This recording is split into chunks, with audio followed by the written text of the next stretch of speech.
خوش آمدید۔ آج ہم دیکھنے والے ہیں کہ ہندوستان کے تعلیمی نظام میں حال ہی میں کیا کچھ بدلا ہے۔ کچھ ایسی اہم اور سچ پوچھیں تو حیران کن تبدیلیاں ہوئی ہیں جو ہر طالب علم، استاد اور والدین کے لیے جاننا بہت ضروری ہے۔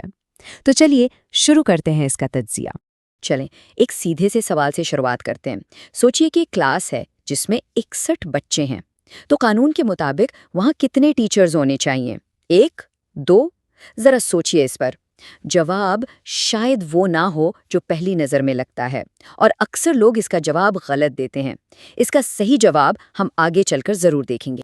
سب سے پہلی اور شاید سب سے بڑی تبدیلی جو آئی ہے وہ ہے تعلیم کا پورا ڈھانچہ۔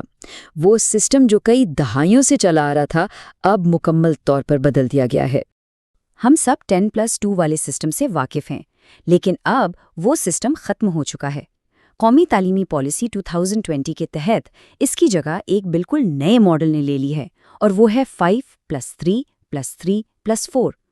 یہ صرف نمبروں کا کھیل نہیں ہے، بلکہ اس کے پیچھے سوچ یہ ہے کہ سیکھنے کا عمل بہت چھوٹی عمر سے ہی شروع ہو جاتا ہے۔ تو یہ 5+3+3+4 ہے کیا چیز؟ آئیے اسے مرحلہ وار سمجھتے ہیں۔ پہلا مرحلہ فاؤنڈیشن کہلاتا ہے، جو پورے 5 سال کا ہے۔ اس میں 3 سے 8 سال کے بچے آتے ہیں، اور سب سے خاص بات، اس سٹیج پر کوئی امتحان نہیں ہوتا، صرف کھیل اور سرگرمیوں سے سکھایا جاتا ہے۔ اس کے بعد آتا ہے 3 سال کا پریپریٹری مرحلہ، یعنی کلاس 3 سے 5 تک، جہاں سے باقاعدہ امتحان شروع ہوتے ہیں۔ پھر ہے 3 سالہ مڈل سٹیج، کلاس 6 سے 8، جس میں کمپیوٹر کوڈنگ اور ووکیشنل کورسز جیسے نئے مضامین بھی شامل کیے گئے ہیں۔ اور آخر میں آتا ہے 4 سال کا سیکنڈری مرحلہ، یعنی کلاس 9 سے 12 تک۔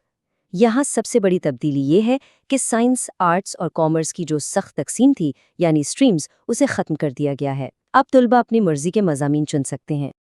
اچھا، یہ تو ہو گیا باہر کا ڈھانچہ۔ اب ذرا کلاس روم کے اندر جھانکتے ہیں اور دیکھتے ہیں کہ وہاں کے بنیادی اصول کیا ہیں جو اب پڑھانے کے عمل کو کنٹرول کرتے ہیں۔ یاد ہے وہ سوال جو ہم نے شروع میں پوچھا تھا، 61 بچوں پر کتنے استاد؟ تو اب وقت آ گیا ہے اس کا آفیشیل جواب جاننے کا، جو سیدھا رائٹ ٹو ایجوکیشن ایکٹ سے آتا ہے۔ اور جواب ہے 3۔ جی ہاں، 3 اسٹار۔ لیکن 3 کیوں؟ 2 کیوں نہیں؟ اس کی وجہ رائٹ ٹو ایجوکیشن ایکٹ میں بالکل صاف لکھی ہے۔ 1 سے 30 بچوں تک 1 ٹیچر، 31 سے 60 بچوں پر 2 ٹیچر، اور جیسے ہی بچوں کی تعداد 61 ہوتی ہے، ایک بھی بچہ زیادہ ہوتا ہے تو تیسرے ٹیچر کا ہونا لازمی ہو جاتا ہے۔ یہ پرائمری کی بات ہے۔ مڈل اسکول کے لیے یہ ریشیو 35 بچوں پر 1 ٹیچر کا ہے۔ یہ تو ہوئے کلاس روم کے قواعد و ضوابط، لیکن کبھی یہ سوچا ہے کہ تعلیم کا جو بنیادی عمل ہے وہ خود کیا ہے؟ کیا یہ صرف استاد اور شاگرد کے بیچ کا معاملہ ہے؟ اس پر 2 بہت اہم نظریات ہیں جو آج کی تعلیم کی بنیاد ہیں۔ پرانا نظریہ، جسے 2 قطبی یا بائی پولر تھیوری کہتے ہیں، یہ مانتا تھا کہ تعلیم کے صرف 2 سرے ہیں، ایک طرف استاد، دوسری طرف طالب علم، بس۔ لیکن جو جدید اور آج قبول کیا جانے والا نظریہ ہے وہ جان ڈیوی کا سہ قطبی یا ٹرائی پولر نظریہ ہے۔ یہ کہتا ہے کہ استاد اور طالب علم کے ساتھ ایک تیسرا بہت اہم کونا بھی ہے، اور وہ ہے ہمارا نصاب اور سماجی ماحول۔ مطلب تعلیم خلا میں نہیں ہوتی، اس میں پورا معاشرہ شامل ہوتا ہے۔ ٹھیک ہے، تو ہم نے ڈھانچہ سمجھ لیا، فلسفہ سمجھ لیا۔ اب بات کرتے ہیں ان خاص طریقوں کی جو آج کل استعمال کیے جاتے ہیں بچوں کو لکھنا سکھانے سے لے کر ان کی کارکردگی جانچنے تک۔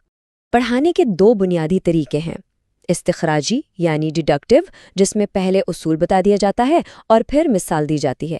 یہ اکثر رٹا لگانے کی طرف لے جاتا ہے۔ اس کے برعکس ہے استقرائی یعنی انڈکٹیو طریقہ، جس میں پہلے ڈھیر ساری مثالیں دی جاتی ہیں اور پھر طلباء کو خود اصول تک پہنچنے کا موقع دیا جاتا ہے۔ گہری سمجھ کے لیے اسی طریقے کو بہترین مانا جاتا ہے۔ اسی طرح لکھنا سکھانے کے بھی 2 طریقے ہیں۔ پرانا ابجدی طریقہ تھا جس میں پہلے الف، بے، پے سکھاتے تھے، لیکن نیا اور جدید طریقہ جسے ماہرین تعلیم جیسے کہ پیسٹولوجی نے فروغ دیا، وہ یہ ہے کہ بچوں کو پہلے لکیریں اور دائرے بنانا سکھایا جائے اور پھر ان کو جوڑ کر حروف کی شکل دی جائے۔ اسے سیکھنے کا زیادہ فطری طریقہ مانا جاتا ہے۔ اور جب بات آتی ہے جانچ کی، تو اس کی بھی 3 اہم قسمیں ہیں۔ تشکیلی یا فارمیٹیو جانچ وہ ہوتی ہے جو پڑھانے کے دوران ہوتی ہے، جیسے کوئی چھوٹا سا کوئز، اس کا مقصد بہتری لانا ہے۔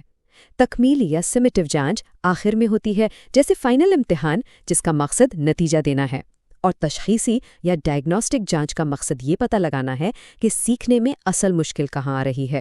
اب ہم اپنے آخری اور شاید سب سے دلچسپ حصے کی طرف بڑھ رہے ہیں، اور یہ ہے زبانوں کے بارے میں ہونے والی ایک بہت بڑی اور بالکل تازہ اپڈیٹ۔